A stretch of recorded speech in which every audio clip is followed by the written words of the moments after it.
Good evening, ladies and gentlemen. Welcome to this meeting of the Planning and Development Council of the Town of Oakville. And I'll start the meeting by observing that in the words of one of my favorite singers, Tom Cochrane, we have no regrets this evening. And I will seek any declarations of pecuniary interest. No, thank you. Can we have a mover and seconder to resolve into committee of the whole? Thank you, Councillor Dudek and Councillor Johnston. All in favor? Opposed? We are now in committee of the whole for the purpose of our public hearing items and other matters.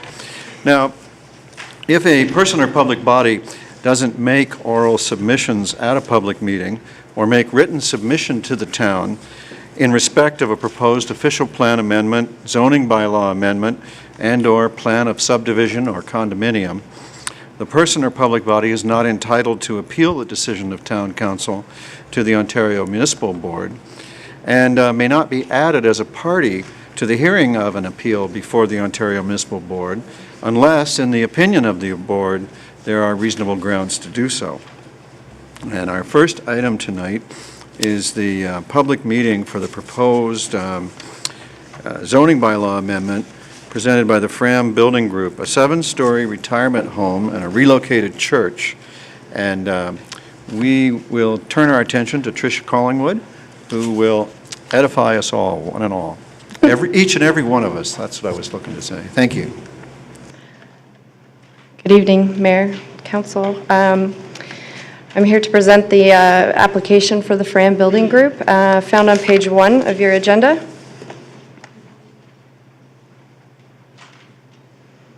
The town is processing a zoning bylaw amendment application to rezone the entire property to permit the development of a retirement facility. And in addition, new regulations have been proposed for the relocation of the existing St. Luke's Church and the new parish hall. The site is located within Palermo Village on land south of Dundas Street West and just west of Valley Ridge Road. The site is comprised of 2 parcels. The eastern property includes St. Luke's Church, the church parish hall, the rectory, and a cemetery. The western property is vacant. St. Luke's Anglican Church has been identified by the town as a designated heritage building. Any permits required to relocate the church and redevelop the church site to include a new parish hall will be considered by Heritage Oakville at a later date.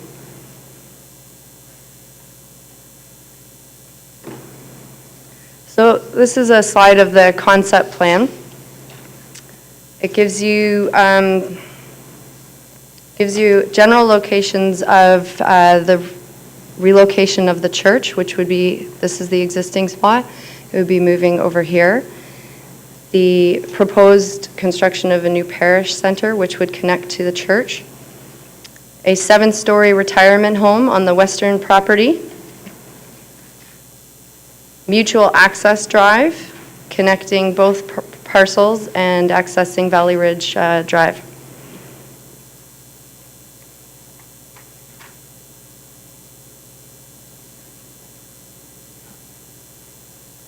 The site is currently located within Palermo Village, Special Site Policy Area A. It is designated medium density, which allows 35 to 60 units per site hectare. As well, it's also designated, the western portion is also designated mixed use 1. Policies in the current official plan provide for a regional buffer along Dundas Street. And special site policy A policies in the current OP permit seniors living and/or lifestyle dwelling units together with a place of worship and a cemetery on the subject lands. This is a little bit small, but Livable Oakville, which has been adopted by council but currently under appeal at the OMB, designates the site as medium density residential and urban center. Medium density residential permits a maximum building height of 4 stories, and the urban center permits a mixed use development with a maximum height of 8 stories on the western property. As part of the review of the application, the Livable Oakville policies will be given consideration. For zoning, the eastern half of the site is zoned agricultural, and the western half is zoned public use education, special provision 766. The special provision as it pertains to the land zoned public education permit all PE uses except for private school, as well as all R8 uses permitted under SP S66, except for single detached dwellings, duplex dwellings, multiple detached dwellings, and maisonettes. A site-specific zoning amendment is proposed to accommodate the proposed development and relocation of the church, and a copy of the applicant's draft zoning bylaw amendment is attached within the appendices. Issues identified to date include the proposed site design, heritage impact and the relocation of the existing church, parking along both the sites, the regional buffer along Dundas Street, and site access. All of these issues are interrelated, and staff are working with the applicant to come up with the best solution for the subject lands. Public information was held for this application on September 21st and was attended by 17 residents. All written comments for this application were included as part of the appendices. Next steps for this application are to complete the analysis and technical review of the application and a recommendation report brought forward to Planning and Development Council at a future date. Thank you. Thank you very much, Ms. Collingwood. So for the benefit of everyone in the public, this is not a recommendation meeting. We won't be making a decision on this matter. What we're doing tonight is hearing pros and cons, and staff will be coming back at a future date with a recommended decision for council. And with that, I'd like to ask council if you have any questions of the presenter. Councillor Adams. I note that the report had a number of issues associated with parking in it. How will those be addressed in the next round of review and recommendation? Knowing that you can't tell me what your recommendation will be, but how will the review occur? Well, part of the number of issues that we have and how they are interrelated, as we sort out mainly the site design and the site access, the parking I think will flow from there. The issues that we have about the parking, and I think that there's some concerns about either overabundance of parking on one parcel and not enough on another. And I think once we start working out the, as I said, the site design, mutual access, the relocation of the church, we can start defining the parking limits as well. Thank you, Councillor Adams. Any others? Councillor Elgar. Yeah, I just want confirmation from staff. I know, Mayor, you mentioned that written comments, will have the same effect as being here tonight. And I just want confirmation that, in fact, the people that do send in the letters to you, that they will have due consideration, because Valentine's Day, I know a number of residents were upset about that. And I said, don't worry, just send in your comments. So yes, I did receive some. Thank you. Thank you, Councillor Elgar. I'd like to register a question. You showed an access on Valley Ridge Drive.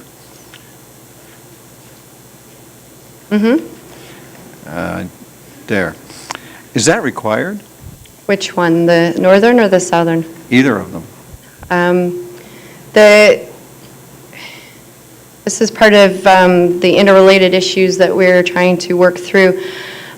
Each property, obviously is entitled to access to their site. As we go through the site design and determine the best possible location from the intersections, we can better determine whether they're required or not.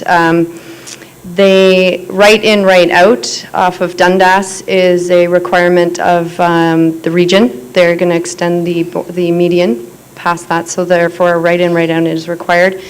And I do know the applicant will speak to this, but they feel that they require further access beyond just a right in, right out. All right, thank you. Are there members of the public with information for council on this matter? I know we have delegations from, or a delegation from FRAM. Would you like to go last? Ms. Gosh, is that a person or a company? Kimberly Harrison McMillan, person or company? Anyway, on behalf of FRAM, are there any other members of the public who have information for council on this file? Then Kimberly Harrison McMillan, council looks forward to your information.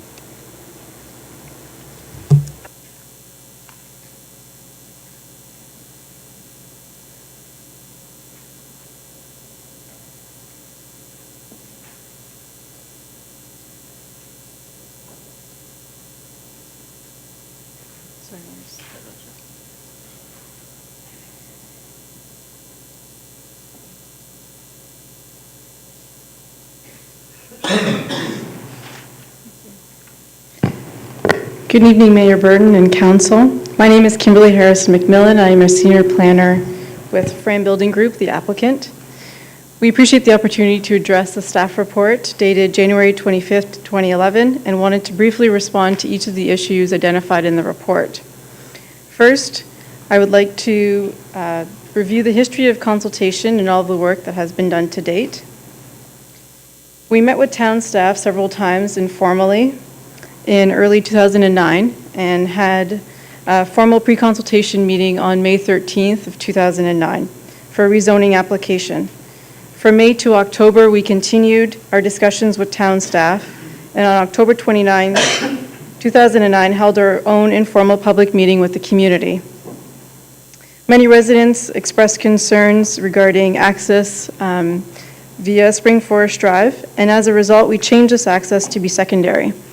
Soon after that, we learned that the church lands, and in particular the retirement home block, had a restrictive covenant that permanently prohibited vehicle access off Spring Forest Drive. As an alternative, we met with the region to discuss our options on Dundas Street and the potential to maintain the existing full movement access. Unfortunately, after extensive meetings, the region was unable to allow further the full movement access on Dundas Street since there would be a rapid transit line. In early 2010, we again met with town staff for an updated pre-consultation meeting for the rezoning application. Based on the comments received to date, we revised the site plan again several times and decided to request full movement vehicle access on Valley Ridge Drive. This was done, in respect of the covenant and concerns raised by the public and the region for Spring Forest Drive. Based on this concept, we made a formal application on June 15th, 2010. We then held another informal voluntary public meeting on September 27th to again obtain comments from the public on the proposal. We felt that meeting generally went well, and the community appreciated that access was no longer being shown on Spring Forest. To further test the plan, but from a heritage perspective, we went before Heritage Oakville on September 27th, 2010 to obtain comments on the overall site plan. While the proposal involves the relocation of the church, the impact on heritage was seen as acceptable overall, as it represented a way to maintain the designated structure and preserve its existence on the subject site. Heritage Oakville had stated they were very pleased with the proposed plan. They felt the general massing, height, and location of the new parish hall was acceptable, and as a result, they were generally in support of the proposal. The idea for the site is to have it function comprehensively with shared access, connecting pedestrian pathways, accessibility to programming between the two buildings, and the ability to use available spaces as overflow parking during that respective building's off-peak hours. The retirement home can also be seen as a less intensive use than what is currently permitted by the existing zoning bylaw, which is an 8-story apartment building, and will result in less traffic than an apartment building. A reduced parking standard is proposed for the retirement home to reflect this type of use, as it generally generates less of a parking demand than a regular apartment building. The reduced standard is supported by our traffic engineer, originally by the town and the region, and does account for staff parking, which is anticipated to be about 15 parking spaces at any given time.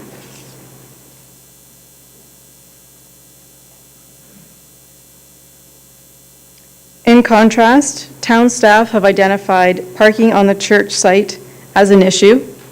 We have provided a greater parking standard for the church and new parish center than what is required by the town, specifically to address any growth to the congregation that we see resulting from the revitalization, to provide ample parking for special events such as weddings and funerals, and to provide additional parking for the retirement home during its peak hours. The idea here being that the church will alternatively use the available parking at the retirement home if needed during its peak hours, such as Sunday mornings. And also, most importantly, this was being done to respond to concerns raised by residents at our informal public meetings. The concern there was that visitors to the site would be using on-street parking, so we provided additional parking on our site instead. I would like to note that we are more than willing to work with the neighboring residents on how best to screen the parking areas through landscaping, including fencing, to address that very concern of using on-street parking. There was an issue raised in regards to the regional buffer along Dundas Street, and originally we were asked to provide a 15-meter setback from Dundas to the retirement home as per the current official plan, and to address noise concerns. The buffer is required to be landscaped and carried across the church lands to provide a consistent buffer along Dundas. On February 10th, 2011, staff advised a 9-meter setback may be more appropriate in order to address an increased rear yard setback. And again, I'd like to note that we are more than willing to address that issue and work with the town on a reduced setback if an official plan amendment is not required.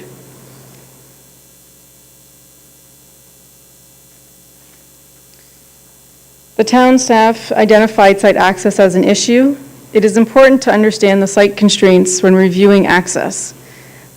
The site is bounded by Dundas Street to the north, Valley Ridge to the east, Spring Forest Drive to the south, and 14 Mile Creek to the west.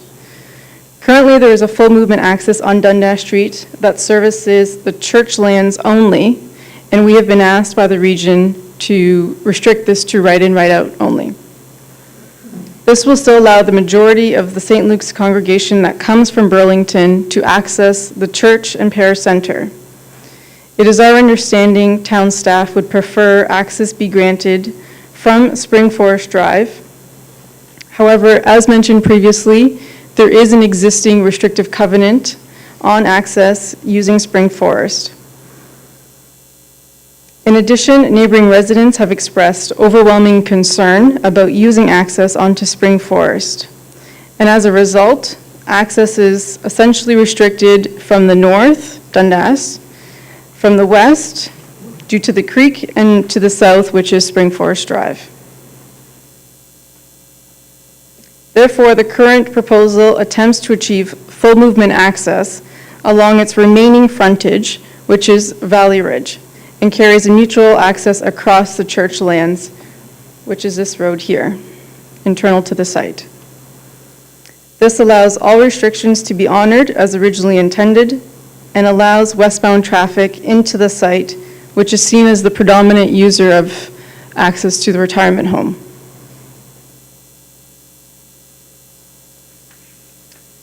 Before opening the discussion to further comment, I just wanted to point out the as of right for the site.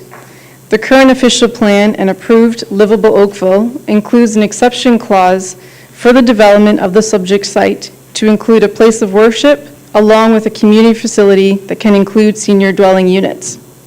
This means the town's long-term plan envisioned this site to be developed with the proposed uses since 2006. Also, the site-specific zoning bylaw for the retirement home block was enacted in 2004 by the previous landowner, Pineberry Estates, which is the same landowner that developed the units south of the subject site. It allows for an 8-story apartment building with a minimum 12-meter setback to the existing residential units. In other words, an 8-story apartment building that complies with the existing setbacks and provides approximately 200 units could be approved without an amendment to the official plan or zoning bylaw and without a public process. The revised zoning proposed by FRAM for the retirement home maintains all of the existing setbacks and provides a smaller building footprint than the allowable apartment building. We understand that the subject site is within an existing community and appreciate that the surrounding residents care about the future of their neighborhood. We are looking forward to working with the community and have voluntarily held 3 informal public meetings before tonight's meeting. We have also revised site access on a number of occasions to respect the existing restriction on Spring Forest Drive based on what we heard from residents and are committed to work with the town and public to achieve a solution. Thank you. Thank you very much for your information. Councillor Elgar has a question for you.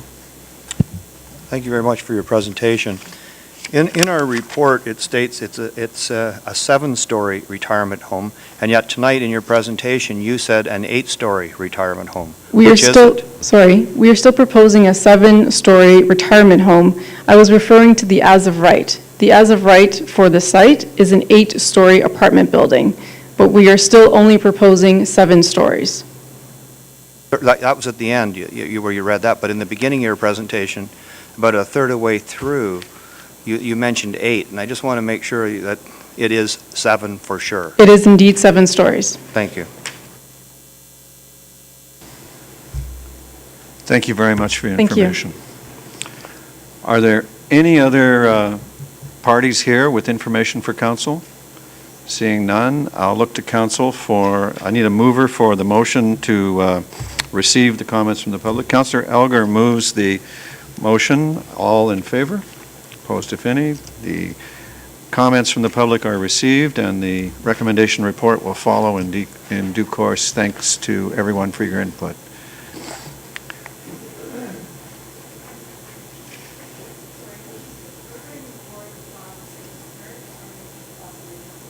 I'm sorry, I can't hear you. Sorry, I missed that. I wanted to make a statement, and I didn't realize that you were calling for me to come up to do that. I didn't know it was part of what you were saying, so. Well, we're having a public hearing, and we're interested in information that council can use when it deliberates on the recommendation report. And if you'll notice, we've already received the public comments. You're still welcome to submit remarks in writing, and they'll carry every bit as much weight as verbal. Actually, they'll do you better because we can actually read better than we can listen. Okay. So that would be my advice to you. All right. Thank you. Thank you. All right, council, the next item is the public meeting for the proposed official plan and zoning bylaw amendments to Neelis on Shepherd Road. And again, we have a presentation from our planner, Tricia Collingwood.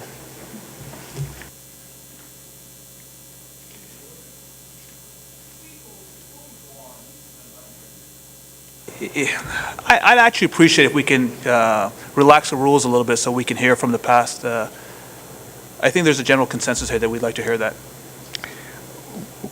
We can hear from the pastor. Would you? I mean, you've already received the comments.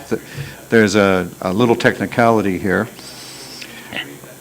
Ms. Collingwood, thank you to stand down. Pastor, would you like to provide your comments? Keep them brief. I wanted to just say a few things about the fact that our church has been part of this community for a very long time, which obviously is reflected by the fact that it's designated as a heritage building. It's been the heart of that particular neighborhood since 1845. The reasoning for us meeting with the public as often as we have and as informally as we have is that we're part of the community, want to be part of the community. We're not trying to do anything that is going to make it harder for the community or to make a burden on the community. The idea is to enhance the community in any way that we can.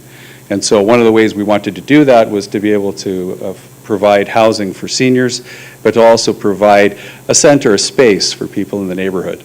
So I just wanted to also say that along with some of the concerns that we've heard from the neighbors, there's a number of neighbors who live very close to the church who are actually members of our congregation. And I wanted to make sure that you knew that their voices were being expressed as well. So we have about 121 people who've signed a petition in favor of what we're trying to do. And I have that here, and I'm happy to submit that to you in writing if you'd like. But I just wanted to make sure that people were aware that we're not trying to do anything here. And that's why we've worked so long and so hard for over the last 2.5 years to try to make sure that what we do is compatible in the neighborhood. We certainly want to maintain the heritage building and don't do what we've done since 1845, and that's to keep it functioning as a place where people in the community gather and are able to work together. So I just wanted to make sure that that was clear. The access off of Valley Ridge, I mean, obviously we need it for the church to be separate from the retirement residence, but that mutual access was important for us to be able to move forward. But we are willing to work with the town planners and the heritage people to do everything we can to satisfy everybody's needs. So our hope is that somehow we'll be able to move it forward as quickly as possible, just so that we can hopefully get this residence built as quickly as we can, but also provide a space for people in the community.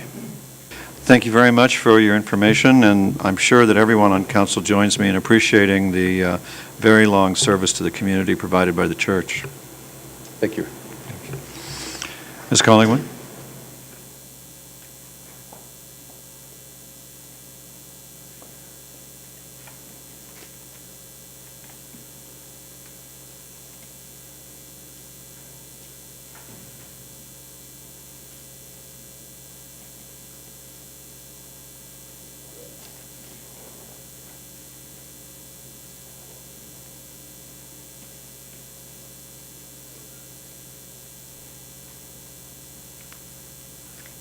Okay, I'm here to present the Neolis Incorporated application for 54 and 60 Shepherd, found on page 29 of your agenda package. The town is processing an official plan amendment and a zoning bylaw amendment application to permit the development of two 10-story condo apartment buildings containing a total of 188 residents. 188 residential units and 733 square meters of ground floor retail. The site is located within Kerr Village on lands just south of Shepherd Road and east of Kerr Street. Right there. The site's comprised of two parcels. 54 Shepherd Road includes a one-story industrial commercial building with 5 units, right here. And 60 Shepherd Road includes a small vacant one-story structure.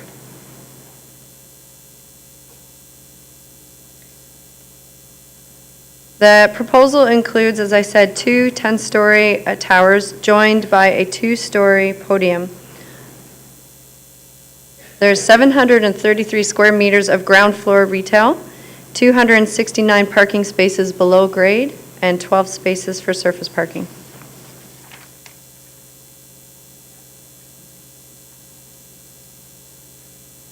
The site is currently designated commercial residential. The current official plan does not specify a maximum density or height in the commercial residential designation, and therefore an amendment has been brought forward to recognize the proposed 10-story height limit. Current official plan policies for Kerr Village identify and encourage the development of commercial nodes and mixed commercial residential. A copy of the applicant's draft official plan amendment is attached within the appendices. In the Livable Oakville plan, the site is designated as Urban Center. Urban Center permits mixed-use development with a maximum height of 8 stories. However, a 10-story height limit may be permitted as an increase in height in exchange for the provision of a public benefit for the community. As part of the review of the application, the Livable Oakville policies, while not enforced, will be given consideration. The site is zoned M3, which is heavy industrial. A site-specific zoning amendment is proposed to accommodate the proposed development. The proposed zoning, if approved, would regulate the development with respect to uses, setbacks, and parking. and a copy of the applicant's draft zoning bylaw amendment is attached within the appendices. Issues identified to date include site design and urban design, traffic impacts, the Kerr Street and CN grade separation environmental assessment study, residential development and proximity to industrial lands in the rail line, and development potential of 68 Shepherd. And I'll just go back really quickly. 68 Shepherd is this little sliver right here.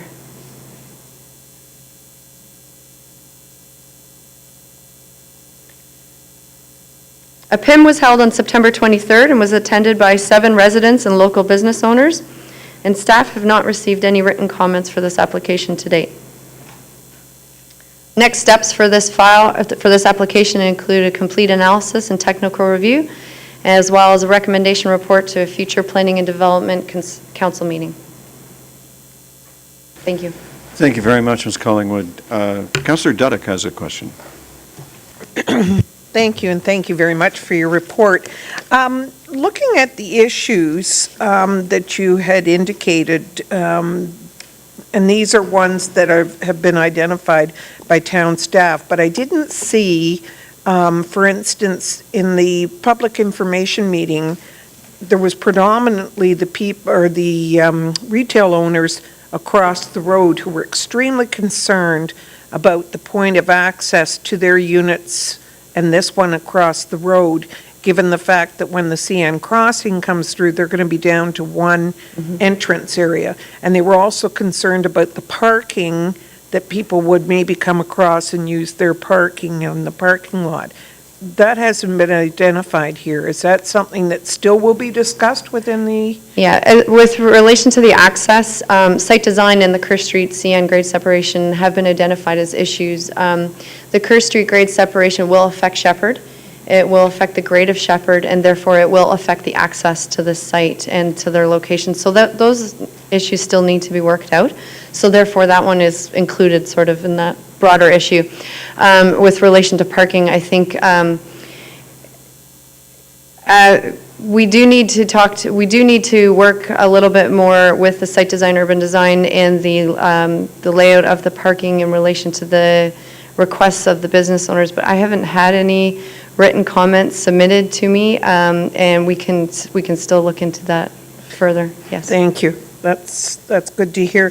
The traffic is a huge one that, and you know the West River residence area quite well. They're very, very concerned, and I dare say they will be submitting comments in that regard.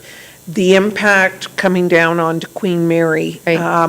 Which is, or has been, increasingly congested as time goes on, and people have been speeding down there. We've been approaching our town staff in regards to traffic calming, and as yet have not been successful in addressing that. So I guess my concern is, and understandably the residents, any impacts to traffic, will they be addressed before or after? We still haven't had Empire be built, and so it's very hard for residents to sort of wrap their head around what the actual impact of this particular development would be on them in the residential West River area. I think, and I've kind of left traffic impacts as an issue a little bit vague, because there are still a number of issues with the traffic impact study that have been submitted that need to be sorted out. And there has been discussion among staff about how we will deal with the Queen Mary issue, the configuration of the access points once Shepherd does get figured out, and if there is any sort of flexibility that will kind of assist the Queen Mary issue. That is still under discussion, will be part of the technical review. And again, I just want to reinforce that before rather than after, in terms of the residents getting an assurance that there will be some mitigation to the traffic problems that might occur as a result of the development if they're identified. Yeah, but I'll have to defer to the director to speak to that issue a little bit further, because the before or after issue in relation to Empire, I'm not quite clear on. Through your worship to Councillor Dudek, the traffic impact study that was submitted with this application has had the benefit of an initial peer review from the same consultant who also was aware of the Empire and was involved in that issue, as well as the hearing. So there are a number of issues in relation to recommendations and findings of the study that are still under review and need to be further addressed. And there will be a number of improvements that will need to be addressed that are recommended through that study and the peer review that will need to be finalized. And those will be put in place in terms of conditions to be brought forward as part of the site plan process in terms of this development. And my understanding is through that process, the peer review consultant has advised on the issues in relation to Empire and the entire area because of the other study that was completed. So we're not just looking at this one site, she's looking at it in the context of the broader area to ensure that all of the improvements are needed and timely phased. Thank you. And I just sort of like to add on to that in terms of the traffic. There is also a safety concern in that immediate area with the daycare center. And it's already been identified with the bend in the road coming around that the visibility and the slowing down of the traffic in that area would be of concern to the parents for their children. The other thing that concerned me, as of right, they have in livable Oakville, 6 to 8 is what, but they've come in at 10. So, yeah, and I know with the bonusing, Yes. you have that provision whereby you can increase it to 10. Do we have the prerogative to say we just want it to stay at 8 if we don't think whatever modifications they've come in with are sufficient to address the impact that's being put forth versus the amount of bonusing they're providing? I mean, as I understand bonusing, it's a mutual agreement. And if there's anything more to add, then Dana can do so. I was going to add, and you'll be pleased to know, that all of the bonusing provisions in the plan require that any additional impact from that development, including transportation, be assessed in terms of whether or not that additional height or density can be accommodated. Oh, and just one last, sorry. Could you just confirm that similar to the previous application, or item rather, that members of the public, if they haven't been able to be here, by all means can submit in writing to the planning department so that, what kind of deadline are they looking at in terms of submissions? I can submit it up until we go forward with a recommendation report, and then they can attend that meeting. But yes, anytime. Okay, thank you. Thank you, Councillor. Any other questions for staff? Thank you. We have a delegation from Laurie McPherson. Your Worship? Sorry, I did Councillor have a Adams? question. Can you provide some guidance on page 29? It refers to 188 residential units and 733 square meters. And then on page 44, it's 190 and 750. Is that the difference between what they're applying for and what their development application is? So can you say the second page that you were referring to? Page 44. 44?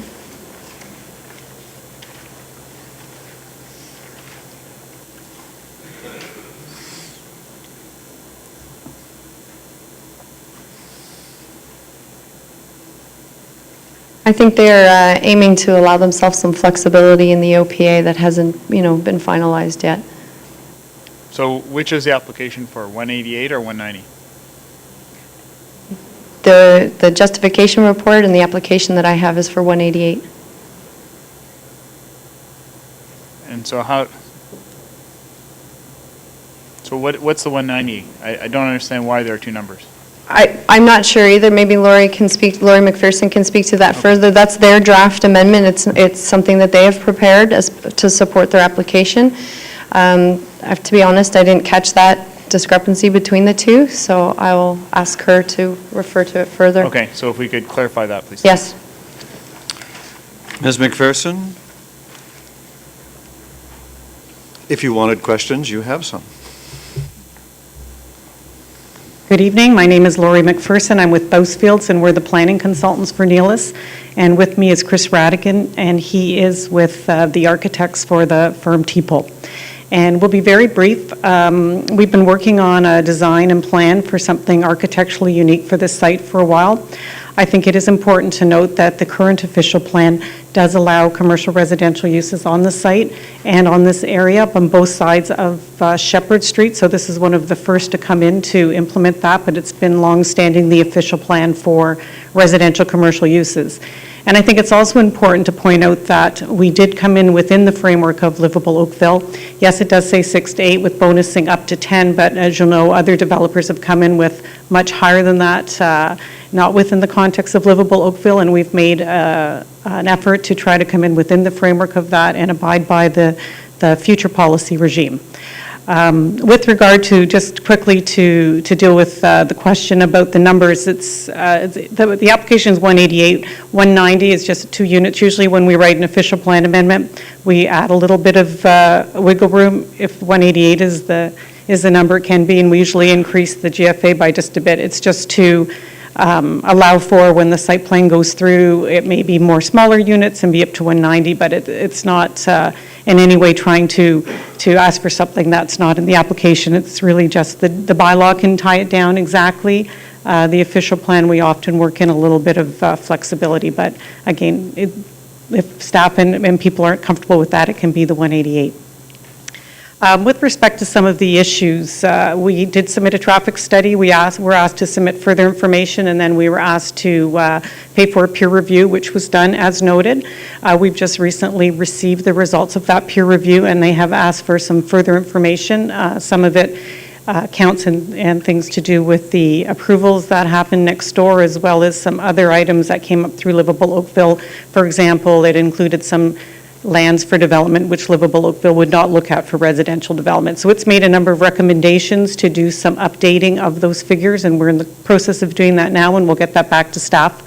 The same with the grade separation, the EA. There may be, if you look at the drawing at this point, it's not a detailed design, there may be a property implication for a sliver of the property, and we'll have to get further information from staff on that, but we are looking at those issues.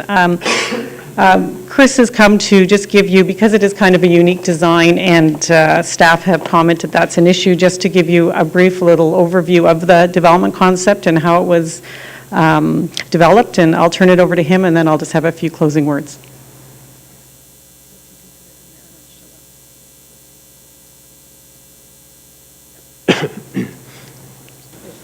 You'd like the overhead Yeah, projector? overhead, please, yes.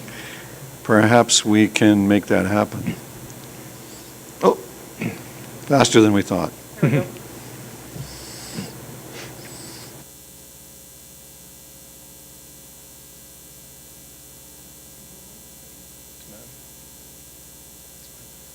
Thanks, Lori.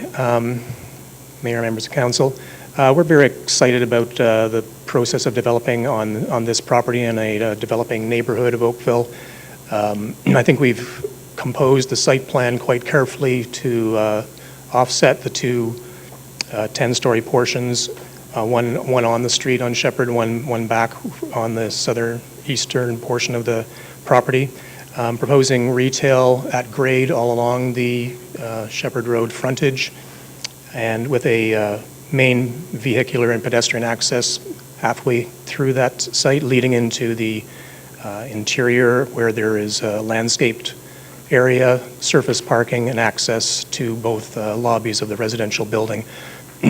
There's a small amount of, I think, 12 parking spaces back in the interior of the site for shared residential visitor and retail parking.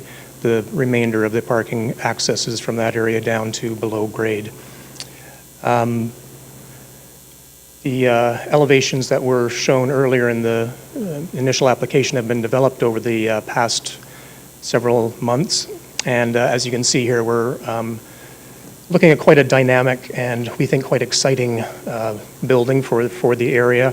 It's developed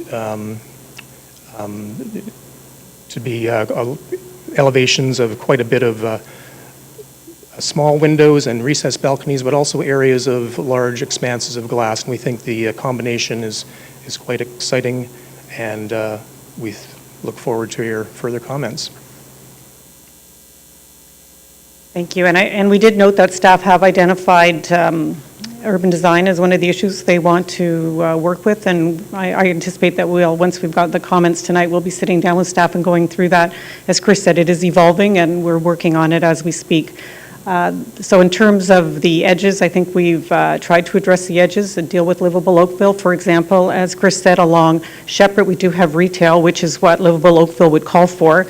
I know there were some concerns with the plaza owners about the amount of retail and potentially the parking across, and we can sit down with staff and go through that and look at the amount of retail and the location of it. As I said, it was really because that's what livable Oakville directed along there is the retail. Along the eastern edge, we have a series of townhouses to transition to the area to the east. So we have been very cognizant of livable Oakville. So just in summary, we are reviewing the comments. We're hoping to sit down with staff. We are getting the further information back to them on the traffic, and we look forward to working through the application. And we're happy to answer any questions. Thank you very much for your presentation. Councillor Dudek. Thank you. Could you give me an idea how many units at the present time you have in terms of the retail? Like how many separate units?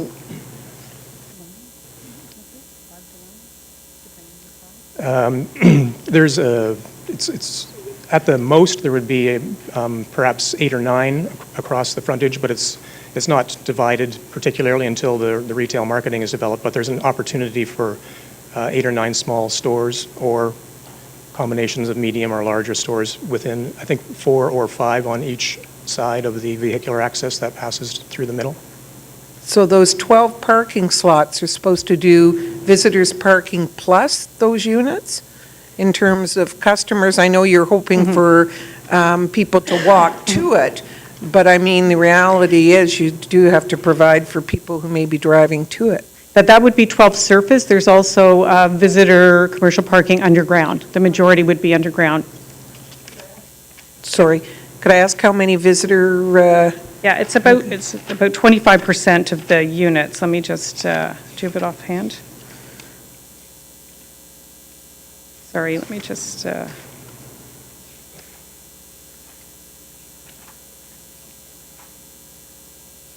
me look in my report. I'm looking in the staff report.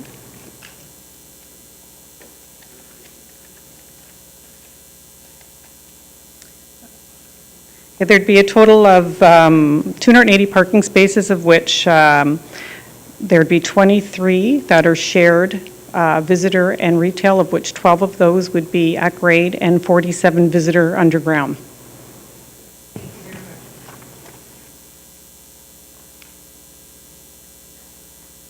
Councillor Knoll. Thank you, Worship. You folks addressed a number of the or preliminarily address some of the issues that were identified by the staff. One of the ones that you didn't mention was the concern about the development potential of 68 Shepherd. Can you tell us what, have you made any approaches? Has there been a consideration to include that in the development? Because it really does sort of isolate that one piece of property. I'm not aware of any discussions that have taken place, but I may not have been party to them. I think, you know, in looking at that site, we'd have to understand the EA as well and the property implications that might be required for that site and the grade implications. We haven't taken a look at that. We haven't actually had that discussion with staff yet about their concerns about that site in any detail. Okay, I guess we'll wait for the report back from the staff on that. Just a quick point, much along the lines of what Councillor Adams had brought up. On page 47, it refers to minimum frontage on Dundas Street. Oh, I'm sorry. That's an error. Yeah, clearly, it'd be a really big property if it was. So what, would that be, should that say Shepherd Street? So Yes, should 7 I'm be sorry. minimum frontage on Shepherd Street? I'm sorry, it should, yes. Okay, because I just wondered if it would be concerned in our ward that you were getting up that high. My mistake. And that's all I have for the delegation. I'd like to ask a question actually of the ward councillor when it's appropriate, just a quick question. Sure. You have the floor. Oh, thank you. To Councillors Dudek or Dimoff, I'm really surprised that there are no comments here, and I just wondered if they're satisfied with the level of consultation that's occurred up to this point. Normally, West River residents, one of our most active residents association, would be here in spades, and I mean, if they're either all out with their sweethearts or they're satisfied, so perhaps the councillors could just bring us up to speed on what the consultations look like so far? They are pleased with the consultation. Their traffic concerns are paramount for them. They did participate through the Livable Oakville process, and of course, we're fully aware of the 6 to 8 stories, so that didn't come as a surprise, but the 10 stories did, and that's why I was trying to get some sort of an assurance regarding the controls we have regarding whether or not you go for bonusing or not. But the West River residents will be definitely submitting comments regarding the traffic. Thank you, Worship. Thank you, Councillor Dudek. Thank you very much. Thank you very much to, Councillor Bird. Thank you very much. My concern is with their question is around the urban design guidelines, and what you have before us, you obviously are quite excited about. I'm not familiar with what you're now introducing, what you call jigsaw design. Where would another building of this size, of that jigsaw design, that you could go and I could go and take a look at? Is there another around the GTA that is of jigsaw design?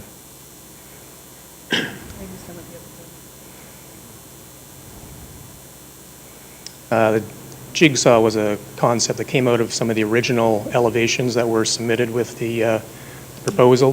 The development of the design in the past months has simplified that to quite some degree. We did see recently comments from Urban Design on some aspects of that, so I think we've certainly gone further to simplify that, but still we feel it's still an exciting and a somewhat different elevation. Some of our TEPL Architects projects in development are certainly using this concept. I'd have to get a sampling of projects in the GTA by other architects, but there's certainly a movement in the past few years to this somewhat more random appearance of windows in elevations. But again, we feel it quite exciting rather than the sometimes quite straightforward and not. So this is not just a one-of. You say this sort of design is relatively common? Like, is there other examples of it? I mean, this isn't even showing a color. I guess the color is white? We're thinking of that at the moment, yes. You think it is white. So I just sort of visual person. This doesn't excite me, I guess, as much as it does you, but I'd like to see it if there is this design somewhere else. That's what I'm trying to figure out, or this becomes the template for urban design, or is it compatible with this design with other buildings, and how this is going to fit in. It's a one-of, there's no question, and is this a signature building for the whole area? I guess presumably you would consider yes.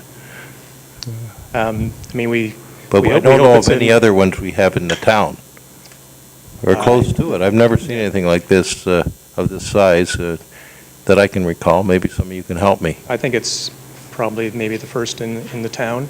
I think we feel it's part of a developing neighborhood that could take impetus from this, or it could be a signature on its own, but I could certainly provide you with a list of some other buildings in the GTA. That'd be helpful. I'd like to take a look and see how they blend in with the built form around them. Thank you. Certainly. Thank you, Council, for your input, and thank you to everyone for your information for Council. And as I explained in the other item, the recommendation, this is not a decision night, this is an information gathering night, and the staff in due course will bring forth their recommendation report at a later time. So thanks one and all. If we could have a mover to, I'll poll the audience again. Are there other members of the public with information for Council on this file? There's still none. All right. So we need a mover that the comments from the public with respect to the official plan and zoning bylaw amendment applications by Neelis on Shepherd Road be received. Okay. Councillor Dudek, all in favor? Thank you, that carries. Brings us to our third public meeting, and this is a recommendation report and a proposed zoning bylaw amendment for Wellspring Cancer Support Foundation. And we will turn our attention to Gabe Charles, the acting manager of current planning in the Central District, for his report and presentation.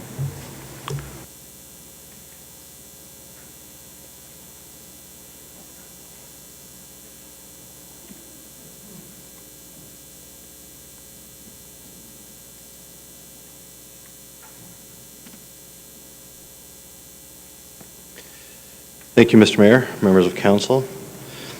This is a statutory public meeting for a town-initiated amendment to the town zoning bylaw. The town-owned property is part of the extension of Memorial Park, which is located in the uptown core east of 6th Line, south of Dundas Street. Hayes Boulevard is intended to extend from its current terminating location at Oak Park Boulevard westerly to intersect with 6th Line. Roadworks will commence as part of the subdivision approvals for what is known as the citizen development to, which is directly north of the property. There is currently a building on this area of the parklands, which is outlined in red on this slide. It is operated by the Wellspring Cancer Support Foundation through a lease arrangement with the town. Council may recall that it addressed the lease issue at an Administrative Services Committee meeting held in September of last year, and the current matter before before Planning Committee extends from a separate council resolution from December. The intent of the site-specific amendment is to clarify the zoning, recognize the existing use, and establish some provisions which would permit Wellspring to continue its operations on the site. The zoning bylaw amendment included in tonight's agenda will maintain the open space zoning on the site, but there are regulations related to the operation of this facility.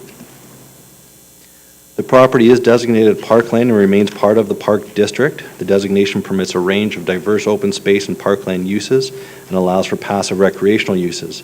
Designation also permits cultural, institutional, and governmental uses.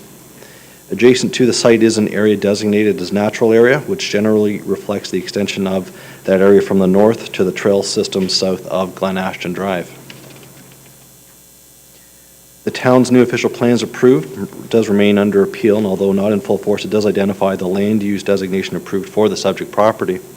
The livable Oakville plan closely reflects the current OP and designates the property as parks and open space. This designation recognizes legally existing uses and buildings. No modifications to the livable Oakville plan are required to implement the zoning amendment. The existing zoning of the whole of the park is public open space, or O1, with a holding provision and a special provision, which is 592. 592 affects the majority of the uptown core. The holding provision was related primarily to the staging of development within the 592 provision. As part of the development review process for the citizen property, to the north, the lands which are just south of the future Hayes Boulevard extension located adjacent to Wellspring are zoned public open space, O1.